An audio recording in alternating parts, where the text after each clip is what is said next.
Chop suey daw ba ang lahi ng third party ko?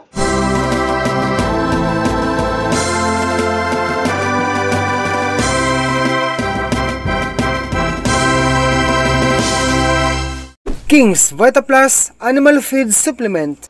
Magandang araw po viewers, kumusta na kayo mga ka-farmers? Ang tanong po ni kabayang Carlo Carandang, Kuya Dudong, yung mga fattener mo ba i-chop suey breed kung tawagin? Ano po bang pagkakaiba ng dalawang baboy mong bagong bili compare sa mga anak ni Mother Pig mo?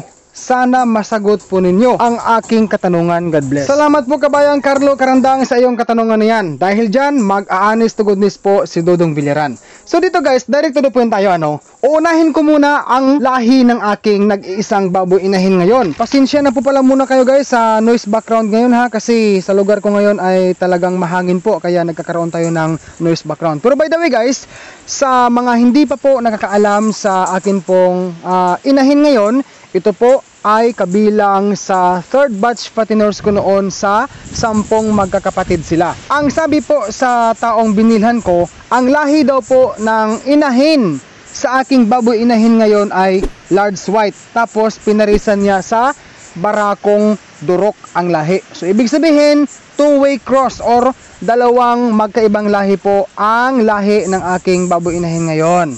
Ayan, so panahon po sa pag-AI ko sa third parity, itong mga fatteners ko ngayon, ginamitan ko po ng F1 na similya sa barako. Ang F1 na yan guys, na similya ay binili ko yan doon sa kay Boss Bartolo pa doon, sa Soki ko po sa similya, yung nag-o-offer ng artificial insemination services. Ang ibig pong sabihin nito guys, correct me if I'm wrong guys ang third party ko po ngayon ay magkahalo ang lahi sa baboy na F1 at ang durok. Correct me guys if I'm wrong. Dito naman tayo guys sa dalawang biig po na aking nabili. Ang sabi po ni Boss Padon Bartulo sa akin ay F1 po ang lahi nito. Sa mga hindi pa ho nakakapagpanood sa video na yon, nandyan po ang kanyang paliwanag tungkol po sa mga biig na ito, yung lahi nito So guys, dito tayo sa bonus tip muna Maghandog ako ng bonus tip para sa mga beginners dyan. Sa mga experto dyan, sa mga silent viewers ko na mga expert o bihasa na sa pag-alaga ng baboy, mabuhay po kayo.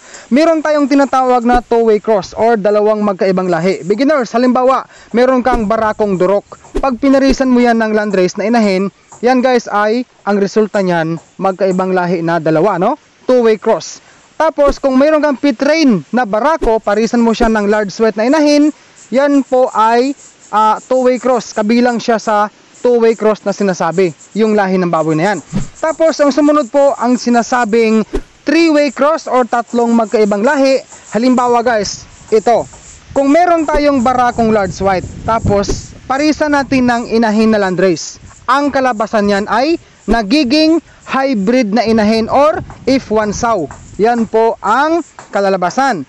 Yang F1 sow na yan, hybrid na inahin kung tawagin, na nagmula doon sa barako na large white at inahin na landrace. Pag pinarisan yan ng terminal bore, yung durok, ang magiging kalabasan yan sa mga biik niya ay triple cross pig.